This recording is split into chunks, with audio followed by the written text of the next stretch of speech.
자, 오늘 주신 본문의 말씀을 통해서 우리 함께 연애를 나누고자 합니다. 한번 저와 앞으로 한번 인사하실까요? 사랑합니다. 축복합니다. 자, 당신은 그리스도인입니다.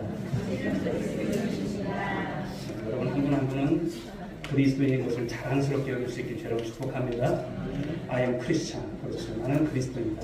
어디를 가서도 자랑스럽게 여러분 이것을 생각하고 기표하시고 사시고요. 여러분 어려움이 왜 없겠습니까? 그럴지라도 나는 그리스도입니다.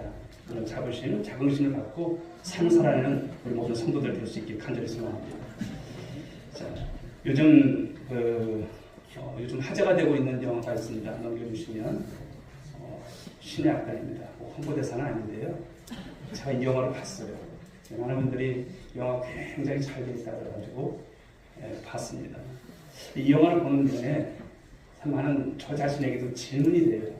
나는 정말 그리스도인인가? 내가 정말 어떤 사람인가? 그래서 여러분들이 한번 이 영화를 꼭 영화관 가서 보셨으면 좋겠어요. 그래서 이것을 통해서 우리가 일반적인 은혜 같지만 일반적인 은혜가 아니에요. 북한의 현실에 있다면 예배를 드릴 수 있다는 것, 찬송을 부를 수 있다고 하는 것, 우리가 성경 말씀을 읽을 수 있다는 것이 자유로울까요? 결코 자유로운 것이 아니에요. 내게 당연한 것처럼 여러분 느껴진 것들이 북한 실종에서는 당연한 것이 아닙니다. 이 영화는 여러분 실화를 바탕으로 제작이 되었다고 합니다. 대북 제재로 돈줄이 막혔던 북한이 국제사로부터 NGO로부터 2억 달러라고 하는 이 지원을 받기 위해서 당이 이제 결정을 하고 그 명령을 받은 보위부가 북한 최초의 가짜 찬양단을 만들어요. 그러면서 벌어지는 에피소드, 그 이야기예요. 그런데 그 내용을 보면 가짜 공산주의자들이 찬양을 통해서 은혜를 받아요. 그리고 진짜 그리스도인으로 변해가는 그 과정을 엮은 감동적인 그런 영화입니다. 믿지 않는 이들이 복음을 받아들이고 삶의 방향이 완전히 예수님께 따르는 사람으로 살아가는 모습. 사실 여러분 사람의 힘이 아니죠.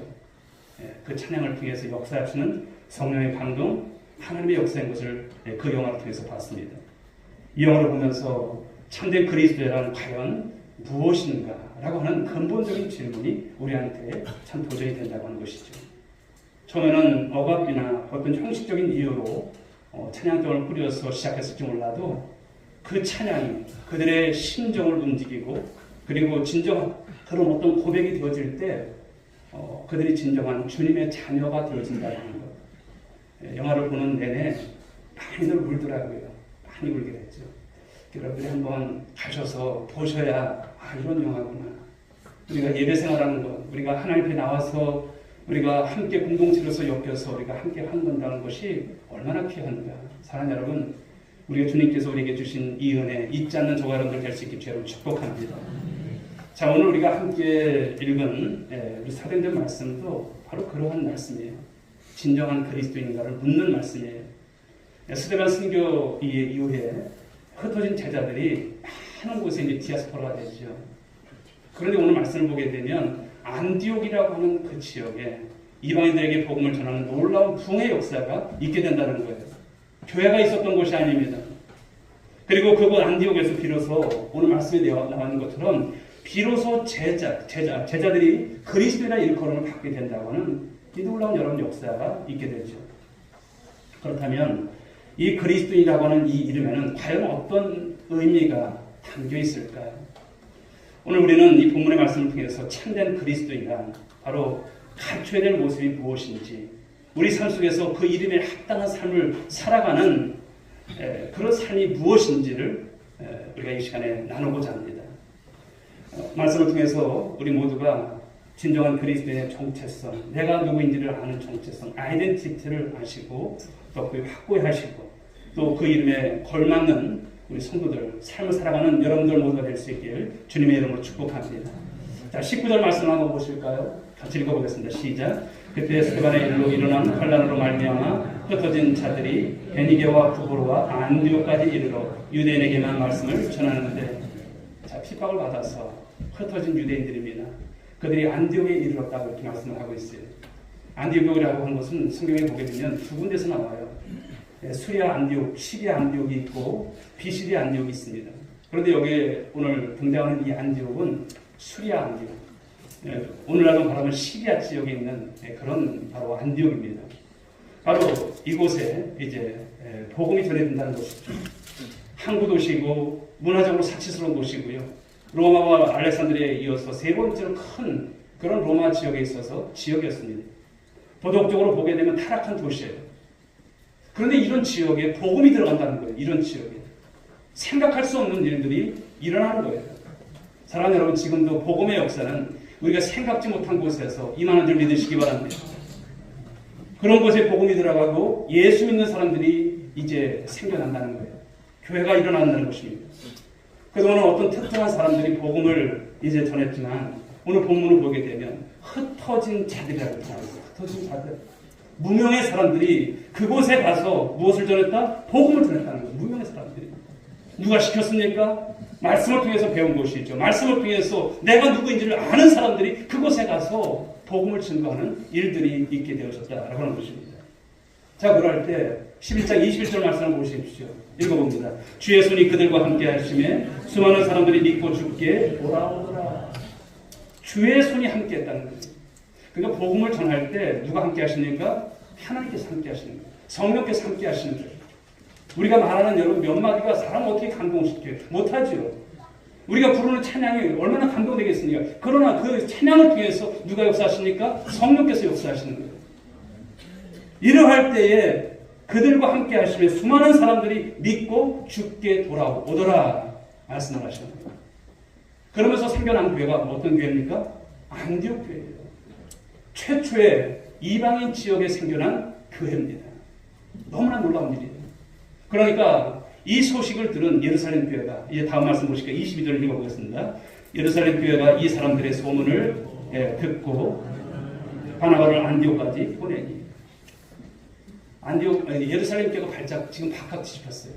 아니, 그 땅은 일방 지역인데 어떻게 교회가 생겨날 수 있단 말인가?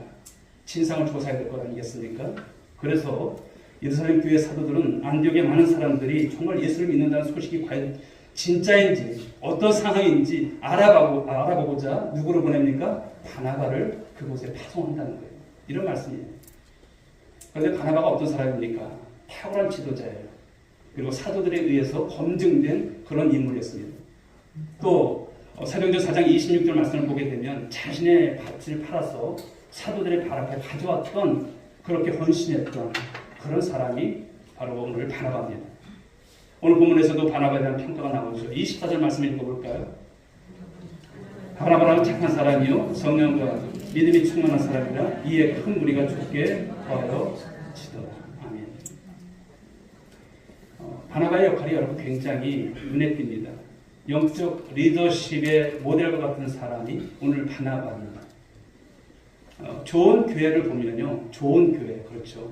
좋은 교회를 보게 되면 어떤 사람들이 있을까요? 좋은 리더들이 있어요. 좋은 리더들. 돈이 되는 리더들이 있어요. 우리 오늘리교회도 그런 교회가 되기를 주님의 이름으로 축복합니다. 좋은 리더들. 그렇죠. 그런 위로의 사람이고 격려의 사람입니다.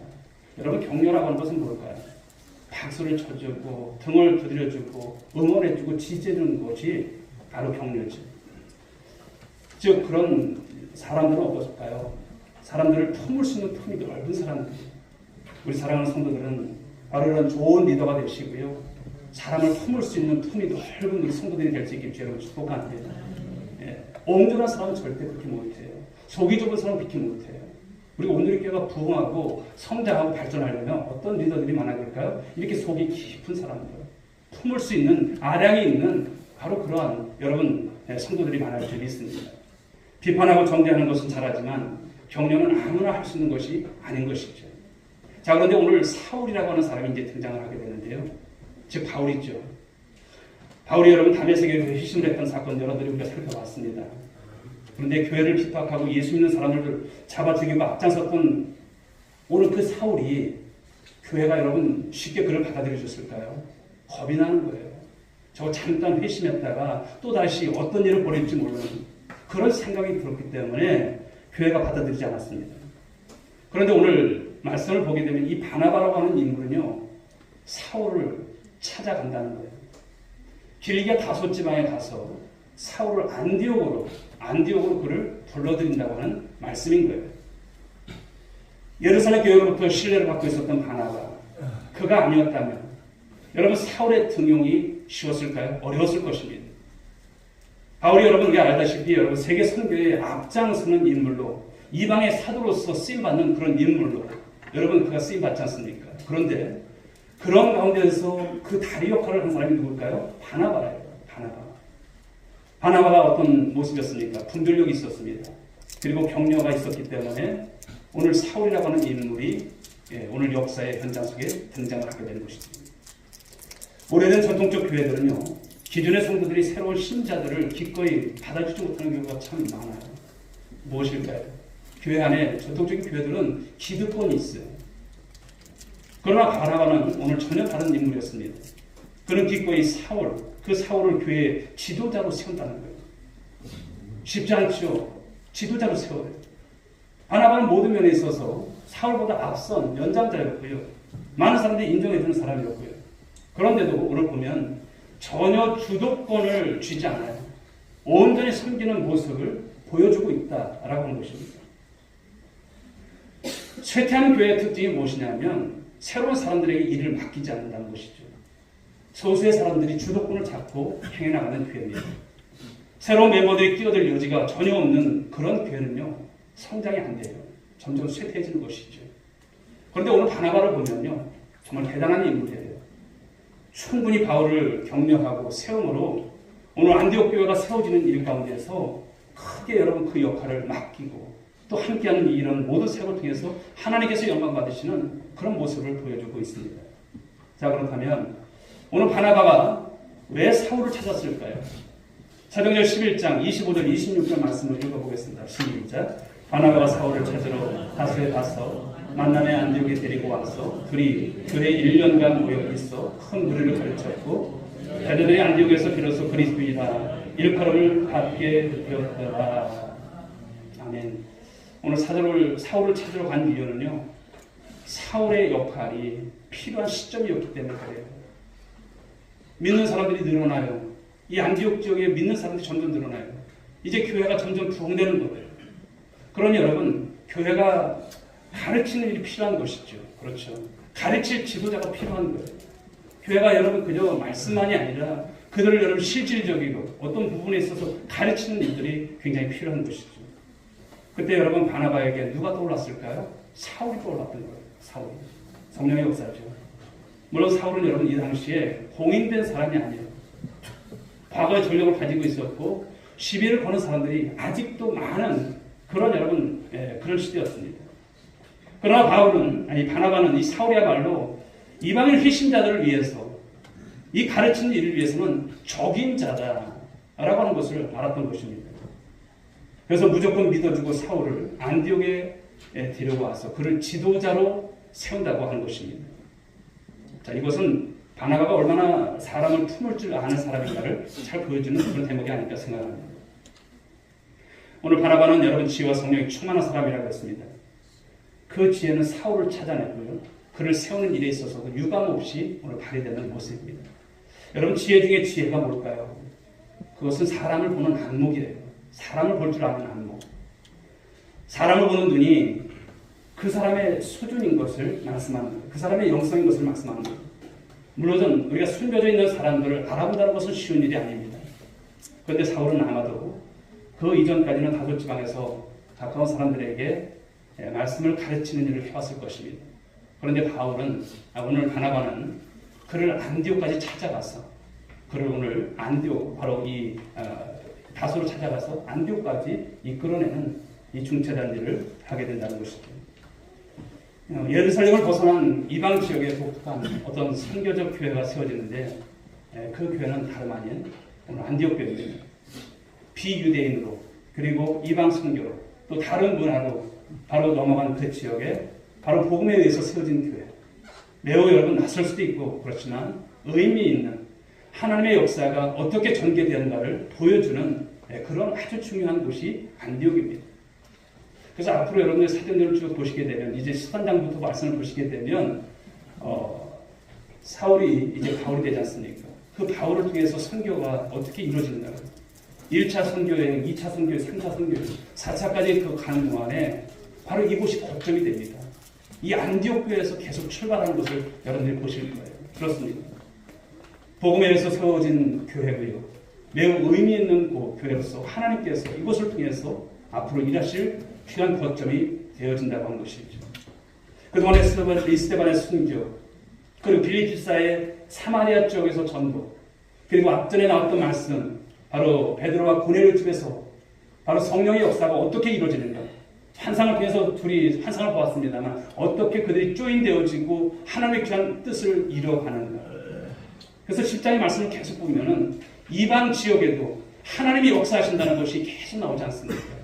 하나님은 사랑하는 여러분 못하실 것이 없는 하나님이신 줄 믿으시기 바랍니다. 전지전능하세요. 우리가 생각할 때는 저 지역은 안 될 것 같아. 저 사람은 안 될 것 같아. 아닌 거예요. 성령이 하시면 하나님께서 하시면 여러분 모든 것이 가능하게 됨을 믿으시기 바랍니다. 이제 안디옥까지 이르게 된 것이죠. 그런 가운데서 바나바와 바울은 안디옥에서 몇 년간 1년간 그 큰 무리들을 가르칩니다. 가르치고 배우는 일. 여러분 이것은 교회를 세워가는 핵심적인 그런 일입니다. 처음 세워진 이방교회 가장 필요했던 것은 다름 아닌 하나님의 말씀이에요. 하나님의 말씀을 통해서 그들이 훈련받고 가르침을 받고 세워져가는 것이죠. 예루살렘 교회보다 안디옥 교회 어찌 보면 훨씬 더 자유로운 그런 분위기였습니다. 예루살렘 교회를 생각해보면 예루살렘 교회는 폐쇄적인 그런 공동체였다면 안디옥 교회는 개방적인 공동체였어요.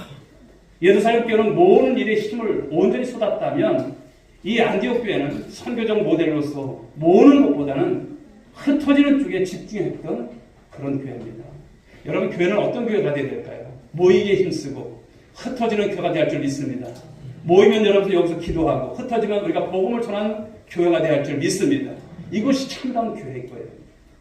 오늘 안디옥 교회의 이 핵심은 말씀을 가르치고 배우는 일이라고 하는 것을 오늘 바나바는 깨닫고 오늘 이 사울을 불러왔던 것이죠. 그래서 사울을 중심으로 안디옥 교회는 가르치는 일을 열심히 했어요. 그리고 그 가르침을 받은 성도들이 어땠을까요? 이제 여러분 삶이 변하는 거예요. 이제 신앙이 무엇인지를 붙잡는 거예요. 예수를 위해서 사는 것이 무엇인지를 이제 아는 거예요. 교회만 왔다 갔다 하는 모습이 아니라 신앙생활은 이렇게 하는 것이구나. 이런 모습으로 그들이 변화를 받는 거예요.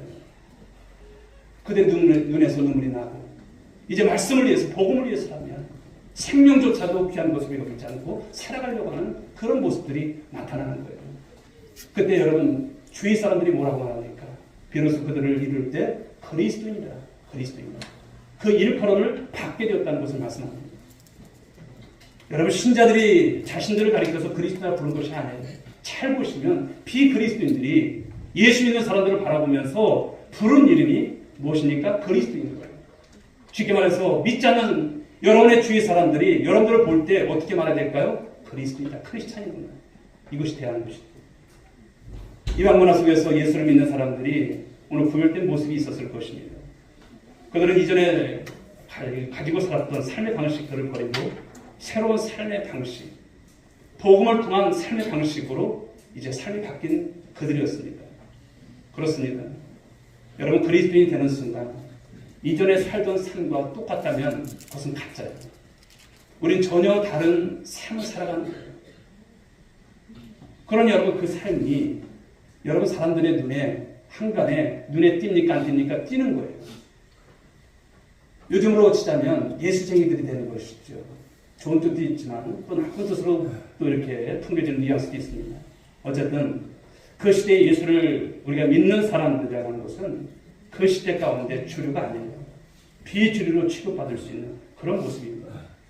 그러니 여러분 그들이 신앙을 갖는다는 것, 예수를 믿는다고 하는 것, 복음을 받아들인다는 것은 보통 용기가 아니에요. 그래 한번 교회 가지. 이것이 아니에요. 어찌 보면 목숨을 내놓고 믿어야 되는 상황입니다. 예수를 믿는 순간 불이익을 당할 각오를 하고 여러분 그 교회 가는 거예요. 예수를 믿는 것 자체가 존중받는 시대가 아니었어요. 예수를 믿는 사람들에 대한 시선이 여러분 곱지 않았던 그런 시대입니다. 그럼에도 초기 그리스도인들을 보면요. 자신들을 향해서 그리스도인이라고 하는 것을 그대로 받아들이고 또 그리스도인이라고 하는 이 정체성을 그들은 부끄러워하지 않았다라고 하는 것입니다. 그렇습니다. 심지어 그들은 박해를 받고 때로는 흩어지는 상황 속에서도 자신의 신분 포기했을까요? 포기하지 않아요. 세월이 흐르면서 어떤 압박과 시련이 와도 그리스도인 됨을 포기하지 않는 그 모습 속에서 그들의 여러분 그리스도의 빛이 이제 비춰지는 거예요. 마태복음에서 여러분 산상순에서 말씀하시는 것처럼 5장에서 말씀하는 것처럼 우리는 세상에 바로 소금이고 바로 빛인 줄 믿습니다. 이건 우리 부인할 수 없는 거예요. 여러분이 세상에 나가서 맛을 내고 있습니까? 여러분들이 직장 속에서 맛을 내고 있습니까? 어둠 속에 살아가는 사람들에게 빛이 되고 있습니까? 아니 나도 뭐 빛도 안 되는데 이것이 아니라 정말 빛이 되고 있는 거지. 사랑하는 여러분, 우리의 이름은 다름 아닌 그리스도인 것을 여러분 믿으시기 바랍니다. 어디를 가나 세상 어디를 가나 우리는 크리스찬이라는 이름으로 통용됩니다. 그런데 그리스도인이라는 이름 위에도 성경을 보시게 되면 다양한 이름들이 나오죠. 예수님을 따르는 사람들을 뭐라고 말합니까? 제자들. 그렇죠. 우리는 제자입니다. 그러니까 스승이 있고 가르침을 잘 받으셔야 돼요. 누구 닮아가기 위해서? 예수님 닮아가기 위해서. 서신서를 보게 되면 성도라고 하는 이름이 나오죠. 성도. 오늘날 성도라는 그러나 이 호칭에 대해서 좀 오해가 있어요. 집사 다음에 성도일까요? 아닌 거예요. 다 같은 입장에서 보면 목사도 장로도 권사도 다 성도, 우리 집사까지도 다 성도예요. 거룩한 구별된 사람이라고 하는 뜻의 이름을 주시는 거예요. 성도입니다. 어떤 경우는 호칭을 다 떼버리고 믿는 사람이라고 이렇게 불리기도 했죠. 그리고 사도행전 말씀을 보시게 되면 또 다른 이름이 나와요. 땅끝까지 이르러 내 증인이 되리라. 증인, 마르티스, 그렇죠. 본 것을 말하지 않을 수 없는 사람, 증인인 거예요. 저와 여러분은 누구의 증인입니까? 예수 그리스도의 증인이에요. 그리스도로서 증인이죠. 때로는 서신서에서 믿는 사람들끼리는 형제라고 하는 칭호를 또 이렇게 많이 쓰기도 했습니다. 그런데 오늘날 우리는 이 안디옥에서 이 비그리스도인들이 그리스도인들을 향해서 주었던 별명 크리스찬, 즉 그리스도인이라고 하는 것을 오늘 말씀을 통해서 우리가 보고 있습니다. 오늘날 여러분 그리스도인들이 많아졌습니다. 많아지다 보니까 그리스도인이라는 이름에 문제가 생겨나기 시작합니다. 그런데 1세기 당시 예수님 이후에 그 1세기에 교회가 부흥됐던 이 당시에 안디옥에서 그리스도인을 하면 어떤 사람들일까요? 그냥 그리스도인이었습니다. 거기에 가짜가 있을 수 없어요. 신용만 내는 여러분 그런 그리스도인이 아니었습니다. 그러나 이제 많아지다 보니까 가짜가 늘어나기 시작하고 많은 문제들이 생겨납니다. 교회는 다니는데 가짜가 있는 거예요. 유사 그리스도인들을 말하고요. 또 명목상의 그리스도인들, 이런 사람들, 이런 그리스도인들이 있습니다. 그러나 1세기에는 그리스도인이라고 선택하는 순간부터는 진짜 그리스도인인 거예요. 사랑하는 성도 여러분, 그리스도인은 누굴까요? 그리스도를 따라가는 사람이 그리스도인 것을 믿으시기 바랍니다. 바로 그리스도에게 붙어있는 사람이, 그리스도를 높이는 사람이, 그리스도를 닮아가는 사람이 그리스도입니다. 여러분, 저와 여러분들이 그리스도와 뗄래야 뗄 수 있는 관계일까요? 뗄 수 없는 관계입니다. 예수를 믿는 그 순간부터 그 이름을 뗄 수가 없어요. 우리에게 새롭게 부여된 이름이기 때문에 그리스도인은 어떻게 삶을 살아야 됩니까? 그리스도인답게, 할렐루야, 그리스도인답게 삶을 살아가야 돼요. 여러분들이 부모님으로부터 여러분 이름을 물려받았지 않습니까? 부여받은 이름이 있습니다. 참 이름은 참 중요한 거예요. 부모님들이 이름을 지을 때 아무렇게나 살라고 여러분 이름을 지어주지는 않았을 거예요. 때로는 옛날에는 장명소에 가서 이름을 짓기도 하고 그랬을 거예요. 한자를 풀어서. 저도 한번 이름이 어떤 뜻인가 한번 생각해 보면서 서로 상자에 민첩함이 있는데 이게 과연 기독교적인 입장에서 어떤 뜻일까 생각을 해봤습니다. 서로라고 하는 것이 서로 상이라고 하는 것입니다. 성경에 보게 되면 서로 사랑하라 이런 말씀이 있는 것처럼 많은 사람들을 사랑하고 민첩하라고 하는 것이 뭘까요? 영적으로 육적으로 민첩하라고 하는 것. 복음을 위해서 또 성도들을 목양하면서 민첩해야 될 것을 말씀하는 것이 아닐까. 그러고 보니까 제 이름이 좀 그럴싸하죠. 예수 믿지 않았다면 이름에 여러분 이런 해석을 제가 하겠습니까? 적어도 우리가 자녀들이라면 부모님께서 지어준 그 이름에 우리가 부끄럽지 않게 살려고 노력하는 것이 부모에 대한 여러분 그런 어떤 보답이 아닐까 생각합니다. 그런데 이름과 어울리지 않게 살아가는 사람들이 있어요. 우리는 그리스도인이라는 이름을 우리는 늘 의식하며 삶을 살아갈 줄 믿습니다. 내가 크리스찬이라고 밝혔다면 그 순간부터 말을 조심하고 행동을 조심하고 그것을 책임질 줄 아는 우리 그리스도인이 되어야 합니다. 여러분들이 가령 어떤 비즈니스에서 거래를 한다든지 또 직장 생활을 한다든지 사람과 대화를 한다든지 가정에서도 우리 그리스도인이라고 하는 것이 철저히 있어야 하는 것이죠. 그리스도인은 그리스도를 닮은 모습을 드러내야 합니다. 대가를 지불해야 하는 거예요. 때로는 여러분 그리스도인이기 때문에 손해볼 일이 있을 때도 있잖아요. 그러면 학자같이 나 손해 안 볼래요. 이것이 아니라 때로는 복음을 위해서 손해도 보는 거예요. 그리스도인이라고 하면서 내 마음대로 산다면 내 방식대로 아직도 고집하며 산다면 우리 그리스도인이라고 할 수 없어요. 식당에 가서 여러분들이 그래도 기도를 하고 식사를 하잖아요. 그렇다면 여러분 거기에 서비스를 하시는 분들 그분들한테도 공손하셔야 돼요. 진상 손님이 되시면 안 돼요. 그렇죠. 세상 사람들은요 어떻게 볼까요? 그리스도인들을 여러분들이 하는 행동 그 말을 열심히 본다는 거예요. 그렇죠. 그만큼 우리는 세간에 많은 사람들의 그런 주목이 있다고 하는 것을 우리 잊지 말아야 됩니다. 집 앞에라든지 또 현관문이라든지 여러분 교회가 붙어 있으니까 사무실에 여러분 그리스도인임을 알리는 그런 액자나 성경책이 놓여 있을까요? 그렇다면 책임을 지셔야 돼요. 그렇죠. 또 아무 생각 없이 올려놓지 마십시오. 책임 못 질 것 같으면 그냥 숨겨두는 것이 낫습니다.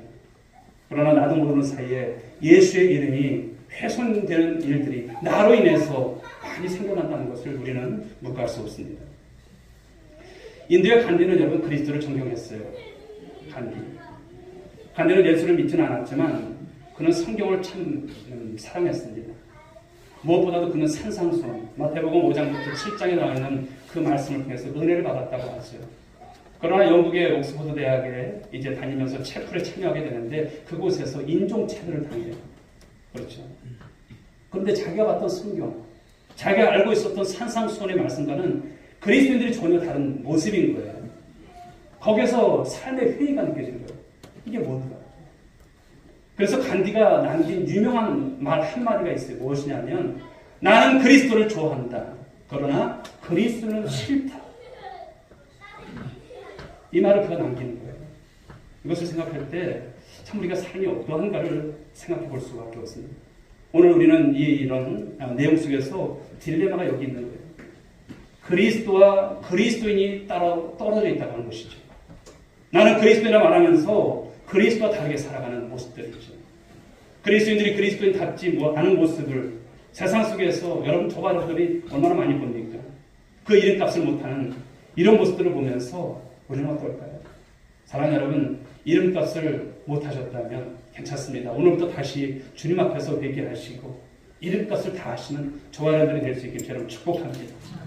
성도 여러분, 나는 누구인가? 그렇죠. 나는 참 그리스도인인가? 참된 그리스도인인가? 너무나 중요한 질문이에요. 나는 정말 복음을 믿고 진짜 믿음을 가지고 삶을 살아가는가? 아니면 믿는 척하는 그런 여러분 신앙의 모습은 아닌가? 오늘 우리에게 주어지는 여러분 귀한 도전입니다. 거창한 일을 하는 것도 좋습니다. 그러나 우리가 무엇을 하느냐보다 내가 누구인지를 날마다의 삶 속에서 말씀 속에서 확인하는 것이 너무나 중요한 거예요. 여러분들이 전도지를 나누어주는 것도 중요하지만 그보다도 더 우선적인 것은 나의 삶이 어떠한가. 우리가 전하는 그리스도와 우리의 모습이 전혀 다를 때 우리가 전하는 메시지 세상 사람들이 의심하는 것입니다. 지금의 시대는 어느 시대냐면 후기 기독교 시대예요. 그리고 탈기독교적인 그런 시대입니다. 기독교에 대해서 비웃고 폄하하는 일들이 너무나 많은 세상이죠. 영상물들을 봐도 기독교인 목회자에 대해서 폄하하는 내용들이 많습니다. 이제 우리 그리스도인들의 말이 먹혀들지 않는 시대예요. 쉽지 않아요. 말한 것을 삶으로 보여주지 않았기 때문에. 그렇죠. 아무도 쉽게 여러분 믿으려고 하지 않아요. 여러분, 그리스도의 이름을 위해서 살려고 한다면 우린 대가를 지금부터라도 지불하셔야 됩니다. 사람들은 우리를 보고 그리스도의 존재 여부를 판명합니다. 물론 우리가 말하는 것이, 우리 행동하는 것이 얼마나 되겠습니까? 그러나 우리의 삶을 본다는 것이죠. 나는 그리스도인인가? 주변에서 나를 어떻게 보고 있을까? 사랑하는 성도 여러분, 누가 보든 보지 않든 저와 여러분들에게 주어진 이 그리스도인이라고 하는 이름, 여러분 걸맞는 삶이 될 수 있길 여러분 축복합니다. 또한 여러분, 하나님 보시기에 나는 누구인가가 중요해요. 세상의 평판이 중요한 게 아니라 하나님 앞에서 나는 누구인가. 하나님 앞에서 우리 자신을 속일 수 있을까요? 혹시 내가 가짜는 아닌가? 자신에 대해서 정직하게 여러분 점검할 수 있길 바랍니다. 1세기 그리스도인들 다시 말씀드리지만 그들은 그냥 그리스도인이었어요. 이의가 없어요. 가짜가 없어요. 그 시대에 여러분 그리스도는 정말 그리스도예요. 참 크리스찬이었습니다. 거친 핍박 속에서도 그들은 믿음을 지켜냈던 선조들이죠. 우리가 그리스도인이라는 이름으로 살려고 하면 그 이름에 걸맞게 삶을 살아가시라는 거예요. 그렇게 살 수 없다면 그 이름 떼이죠. 그렇죠. 그러나 떼고 여러분 교회 안 나올 작성을 하신다면 잘못한 것이지만 우리는 여러분 주님 안에서 다시 한번 우리의 신앙을 다시 한번 재고하시고 점검할 수 있기 바랍니다. 여러분 세속화라고 하는 것을 비유한다면 어떤 것이냐면 배에 물이 들어온 상태. 배에 물이 들어온 상태. 바다에 떠 있지만 그 배는 금방 침몰할 거예요. 세상에 그를 삼킬 거예요. 우리가 세상에 줄 수 있는 영향력이 아무것도 없고 세상 사람들과 닮은 것을 세속화라고 하죠. 그러나 저와 여러분들이 세속화가 되어서는 안 될 것입니다. 그런 시대 가운데서도 참된 그리스도인의 삶을 우리 살아갈 수 있기 바랍니다. 그리스도는 세상 속에서 살아갈 때 때로는 시련이 있어요. 어려움이 있습니다. 손해볼 일도 있고요. 억울한 일도 있고 포기할 것도 참 많아요. 이 주일에도 여러분 세상 것을 포기하고 오시는 거잖아요. 왜? 이 날은 주의 날이기 때문에. 그렇죠.